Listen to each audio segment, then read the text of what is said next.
Moi, j'ai été reçu.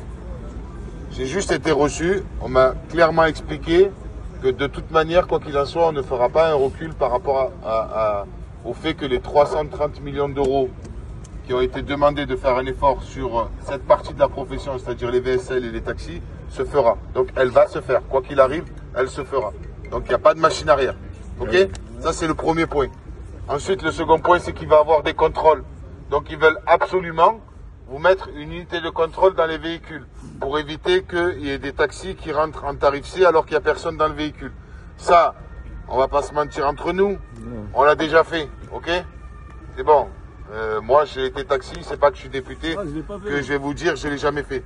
Donc ça, c'est déjà arrivé. Et malheureusement, c'est en faisant ce style d'action qu'on en vient à des situations pareilles. Donc eux, maintenant, ils ne reculeront pas non plus sur ça. Je vous dis très clairement. Donc au moins, sachez une chose, c'est qu'il faut que vous l'acceptiez parce que ça va arriver dans vos véhicules. Donc la loi, elle passe. La loi, elle passe. C'est sûr et certain. C'est ce qu'on voulait savoir. Voilà. Donc maintenant, comme je vous l'ai répété tout à l'heure, et que je vous l'ai dit de façon très sereine, il y a deux possibilités. Soit vous menez un rapport de force dans le pays, où vous bloquez l'économie du pays. Exactement.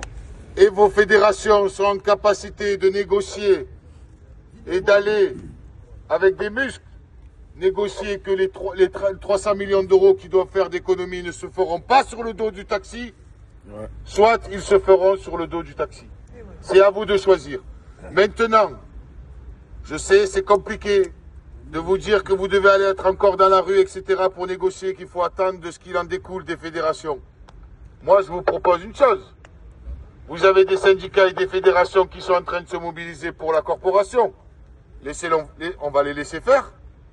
Et après, si le résultat, il ne va pas dans le sens du taxi, mais va plutôt dans le sens de on doit faire des économies sur le dos du taxi, à ce moment-là, je compte sur vous pour bloquer le pays et pour pouvoir récupérer vos revendications qui sont légitimes.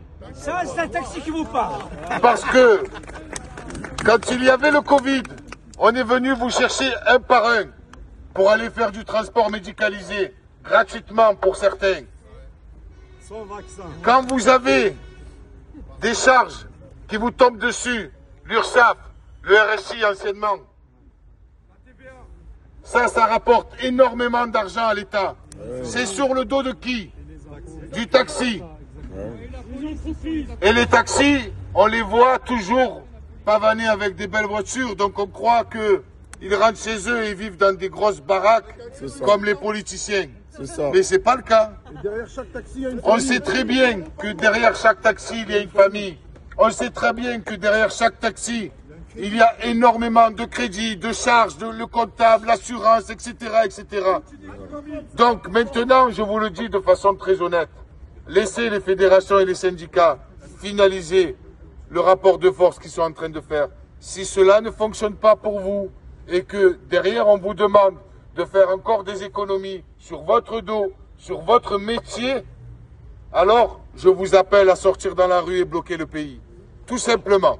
Je ne vais pas dire un mot de plus parce que les 300 millions d'euros, ils vont les faire quoi qu'il arrive et ils ne reculeront pas sur cela. Maintenant, on peut estimer, se dire, on va leur faire confiance, peut-être jusqu'à demain ou après-demain. Une première directive a été donnée aux syndicats, ensuite elle a été révisée à la suite que la CNAM a reçu les différents syndicats.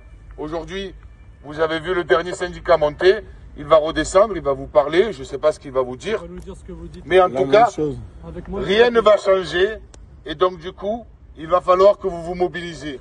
Et je le dis, c'est important.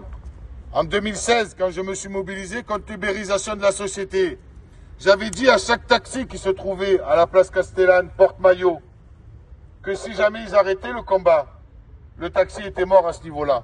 Uber est arrivé, il s'est installé, il a déréglementé notre profession de A à Z. On a fait une enquête parlementaire arrivée à l'Assemblée nationale, on a fait des révélations sur les Uber Files.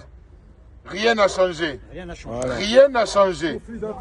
Donc c'est pas pour du transport médicalisé, pour des personnes qui soi-disant sont un intérêt national, les malades, dont vous voyez même que les personnes qui travaillent au sein même de ces hôpitaux sont maltraitées avec des services qui ferment, des lits qui ferment, des heures supplémentaires non payées, ce n'est pas des artisans de taxi qui vont faire des cadeaux ou qui vont respecter. On est d'accord. Donc, je le dis honnêtement, laissez faire les syndicats et les fédérations. Apparemment, on aura une réponse peut-être demain, voire ce soir. Si la réponse est négative, je vous appelle à vous insurger et à sortir pour mener un rapport de force pour vous faire entendre. Voilà. Très bien. Merci. Merci.